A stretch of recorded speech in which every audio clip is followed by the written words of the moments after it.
ಚಿತ್ರದುರ್ಗದ ಪ್ರವಾಸಿ ಮಂದಿರದಲ್ಲಿ ಪತ್ರಿಕಾಗೋಷ್ಠಿ ನಡೆಸಿದ ಮಾಜಿ ಸಚಿವ ಎಚ್ ಆಂಜನೇಯ ಅವರು ದಲಿತರಿಗೆ ಅಗ್ರಸ್ಥಾನ ಕೊಟ್ಟು ಪಕ್ಷ ಕಾಂಗ್ರೆಸ್ ಆಗಿದೆ. ಕೇಂದ್ರದ ನಾಯಕರು ದಲಿತರು, ರಾಜ್ಯಸಭಾ ವಿರೋಧ ಪಕ್ಷದ ನಾಯಕರು ಕೂಡ ದಲಿತರು. ಮಲ್ಲಿಕಾರ್ಜುನ ಖರ್ಗೆ ಅವರಿಗೆ ಕೊಟ್ಟಿದ್ದಾರೆ. ರಾಜ್ಯದಲ್ಲೂ ಕೂಡ ದಲಿತರಿಗೆ ಅವಕಾಶ ಕೊಟ್ಟಿದ್ದಾರೆ. ಬಿಜೆಪಿಯವರು ಎಷ್ಟು ಬಾರಿ ರಾಜ್ಯ ಘಟಕದ ಅಧ್ಯಕ್ಷರನ್ನ ದಲಿತರಿಗೆ ಕೊಟ್ಟಿದ್ದಾರೆ.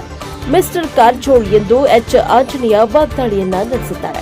ಕಾಂಗ್ರೆಸ್ ಎಂದರೆ ಸಾಮಾಜಿಕ ನ್ಯಾಯ ಎಂದರೆ ಕಾಂಗ್ರೆಸ್ ಆಗಿದೆ. ದಲಿತರನ್ನ ಸಿಎಂ ಮಾಡೋದಾಗಿ ಬಿಜೆಪಿ ಮುಖಂಡರು ಹೇಳಲಿ ಅಥವಾ ಬಿಜೆಪಿ ಘಟಕದ ಅಧ್ಯಕ್ಷರನ್ನ ದಲಿತರಿಗೆ ಕೊಡೋದಾಗಿ ಹೇಳಲಿ.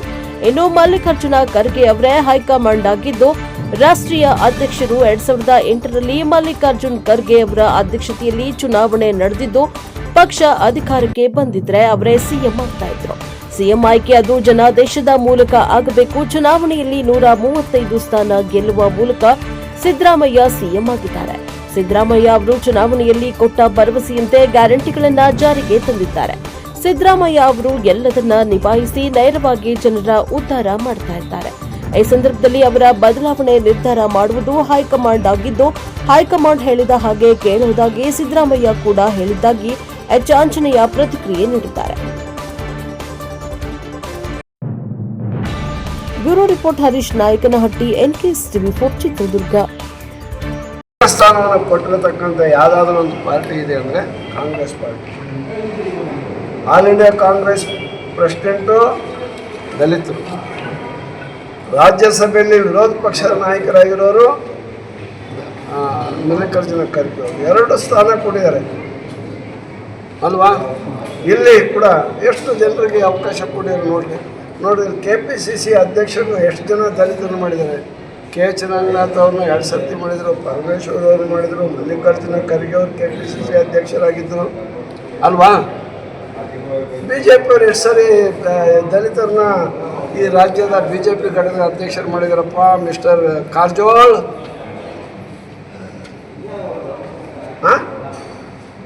ಕಾಂಗ್ರೆಸ್ ಅಂದರೆ ಸಾಮಾಜಿಕ ನ್ಯಾಯ ಅಂದರೆ ಕಾಂಗ್ರೆಸ್. ಗೊತ್ತಾಯ್ತಾ? ನಿಮ್ಮ ಪಾರ್ಟಿಯಲ್ಲಿ ನೀವು ಕೇಳ್ಕೊಳ್ಳಿ, ಹೇಳೋಣ ನೋಡೋಣ. BJP ಆಯಿತು, ನೆಕ್ಸ್ಟು ಮುಖ್ಯಮಂತ್ರಿ ದಲಿತರು ಮಾಡ್ತೀವಿ ಅಂತಂದು ಈಗ ಘೋಷಣೆ ಮಾಡಲಿ, ಅಥವಾ BJPಯ ಘಟಕದ ಅಧ್ಯಕ್ಷರನ್ನಾಗಿ ದಲಿತರು ಮಾಡ್ತೀವಿ ಅಂತಂದು ಹೇಳಿ ಅವರು ಅಲ್ವಾ. ನಾವು ಇಷ್ಟೆಲ್ಲ ಮಾಡಿದ್ದೇವೆ, ಕಾಂಗ್ರೆಸ್ ಇಷ್ಟೆಲ್ಲ ನಮಗೆ ಕೊಟ್ಟಿದೆಯಲ್ಲ ಅಲ್ವಾ.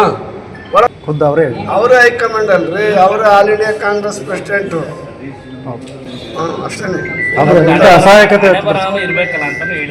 ಏನು ಅದೆಲ್ಲ ಗೊತ್ತಿಲ್ಲ. 2008ರಲ್ಲಿ ಅವರೇ ಅಧ್ಯಕ್ಷರಿದ್ದರು, ಅವ್ರ ನೇತೃತ್ವದಲ್ಲೇ ನಾವು ಎಲೆಕ್ಷನ್ ಮಾಡಿದ್ವಿ. ಅವತ್ತೇನಾದ್ರೂ ನಾವು ಭಾಳ ಕಷ್ಟಪಟ್ಟು ಏನನ್ನ ಎಲ್ಲರನ್ನೂ ಅದು ಇದು ಎಲ್ಲ ಮಾಡಿಬಿಟ್ಟಿದ್ವಿ ಅಂದರೆ ಅವತ್ತು ಅಧಿಕಾರಕ್ಕೆ ಬಂದಿದ್ರೆ ಕಾಂಗ್ರೆಸ್ಸು 2008ರಲ್ಲಿ ಅವರು ಮುಖ್ಯಮಂತ್ರಿಗಳು ಆಗಿಬಿಡ್ತಾಯಿದ್ರು ಅಲ್ವಾ. ಈಗೇನು ಅವ್ರಿಗೇನು ಕಡಿಮೆ ಸ್ಥಾನಮಾನ ಏನಿಲ್ಲ, ಕಾಂಗ್ರೆಸ್ನಲ್ಲಿ ಬೇಕಾದಷ್ಟಿದೆ. ಅವ್ರನ್ನ ಮುಖ್ಯಮಂತ್ರಿಗಳನ್ನಾಗಿ ಮಾಡುವಂಥ ಅಧಿಕಾರ ಅವ್ರಿಗಿದೆ ಅಲ್ಲ. ಅದು ಬದಲಾವಣೆ ನಾನು ಈಗಾಗಲೇ ಹೇಳಿದೆ. CM ಆಯ್ಕೆಯ ವಿಧಾನ ಹೆಂಗೆ ಅಂದರೆ, ಒಂದು ರಾಜ್ಯದಲ್ಲಿ ಚುನಾವಣೆ ನಡೀತಾ ಇದೆ ಅಂದರೆ 23 ಚುನಾವಣೆ, ಒಂದು ಜನಾದೇಶ ಆಯಿತು, ಜನರ ಒಂದು ಬೆಂಬಲ ಸಿಕ್ತು ಕಾಂಗ್ರೆಸ್ ಪಾರ್ಟಿಗೆ. ಆವಾಗಲೇ ಜನರು ಹೇಳ್ತಿದ್ರು, ಇಲ್ಲ ಮುಖ್ಯಮಂತ್ರಿ ಸಿದ್ದರಾಮಯ್ಯ ಆದರೂ ಒಳ್ಳೆಯದು ಅನ್ನೋ ಒಂದು ಇದರಲ್ಲಿ ಎಲ್ಲರೂ ಕೂಡ ಅಹಿಂದ ವರ್ಗದವರು, ಎಲ್ಲ ಇತರ ಸಮುದಾಯದವರು ಎಲ್ಲರೂ ಸೇರಿ ಕಾಂಗ್ರೆಸ್ಗೆ ಹಾಕಿದರು.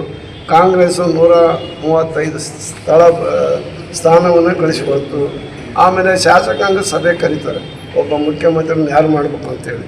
ಹೈಕಮಾಂಡ್ ಬರ್ತಾರೆ, ಹೈಕಮಾಂಡ್ನವ್ರು ಬಂದು ಎಲ್ಲ ಶಾಸಕರ ಅಭಿಪ್ರಾಯವನ್ನು ಪಡೀತಾರೆ.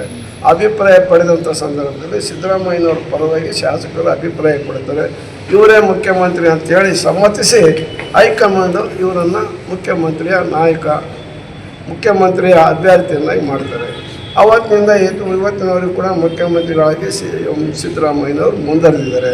CM ಸಿದ್ದರಾಮಯ್ಯನವರು 23ನೇ ಚುನಾವಣೆಯ ಸಂದರ್ಭದಲ್ಲಿ ಕೊಟ್ಟಂಥ ಭರವಸೆಗಳೇನದಲ್ಲ, ಗ್ಯಾರಂಟಿಗಳು, ಆ ಗ್ಯಾರಂಟಿಗಳನ್ನು ನೋಡಿ ಹೇಳೋರು ಬೇರೆ ಪಾರ್ಟಿಯವರೆಲ್ಲ, ಇವರು ಎಲ್ಲಿ ಕೊಡೋಕ್ಕಾಗುತ್ತೆ, ರಾಜ್ಯ ದಿವಾಳಿಯಾಗಿ ಹೋಗುತ್ತೆ, ರಾಜ್ಯ ಪಾಕಿಸ್ತಾನದ ಆರ್ಥಿಕ ಸ್ಥಿತಿ ಹೆಂಗೆ ಹದಗೆಟ್ಟು ಹೋಗಿದೆ ಹಂಗಾಗುತ್ತೆ ಅಂತ ಹೇಳಿದ್ರು. ಆದರೆ ಸಿದ್ದರಾಮಯ್ಯ ಒಬ್ಬ ದಕ್ಷ ಆಡಳಿತಗಾರ, ಆರ್ಥಿಕ ತಜ್ಞ, ಇವರು ಅದನ್ನೆಲ್ಲವನ್ನು ಕೂಡ ನಿಭಾಯಿಸಿ 60,000 ಕೋಟಿ ರೂಪಾಯಿಯಷ್ಟು ಹಣವನ್ನು ನೇರವಾಗಿ ಜನರಿಗೆ ಯಾವ ಮಧ್ಯವರ್ತಿಗಳ ಅವಳಿ ಇಲ್ಲ, ಕಮಿಷನ್ ಇಲ್ಲ, ಯಾವುದಿಲ್ಲ, ನೇರವಾಗಿ ಅವರು ಉದ್ಧಾರಕ್ಕೆ ಹಣವನ್ನು ಇವತ್ತು ನೇರವಾಗಿ ಅವರಿಗೆ ಕೊಟ್ಟು ಉಪಕಾರ ಮಾಡಿದ್ದಾರೆ.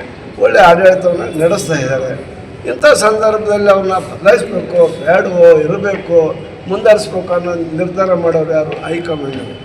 ಅದರಿಂದ ಹೈಕಮಾಂಡ್ ಏನು ತೀರ್ಮಾನ ಮಾಡ್ತಾರೋ ಅದನ್ನೇ ನಾನು ಸ್ವಾಗತ ಮಾಡ್ತೀನಿ ಅಂತಲೂ ಹೇಳಿದ್ದಾರೆ. ಸಿದ್ದರಾಮಯ್ಯನವರು ಹೇಳ್ಬಿಟ್ರು ಸ್ವತಃ, ಹೈಕಮಾಂಡ್ ತೀರ್ಮಾನಕ್ಕೆ ಬಿಟ್ಟಿದ್ದು, ಹೈಕಮಾಂಡ್ ಏನು ಹೇಳ್ತಾರೋ ಅದು ನಾನು ಮಾಡ್ಕೊಂಡು ಹೋಗ್ತೀನಿ ಅಂತ ಹೇಳಿದ್ದಾರೆ.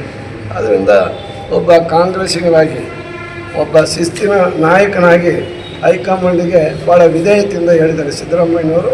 ಅದರಿಂದ ಹೈಕಮಾಂಡು ಕೂಡ ಎಲ್ಲೂ ಕೂಡ ಹೇಳಿದ್ದಾರೆ, ಎಲ್ಲಿ ಹೇಳಿಲ್ಲ ನಾಯಕತ್ವ ಬದಲಾವಣೆ ಅದು ಇದು, ಈ ಅಪಸ್ವರನೇ ಮಾತಾಡಬೇಡ್ರಿ ಅಂತ ಹೇಳಿದ್ದಾರೆ ಅವರು.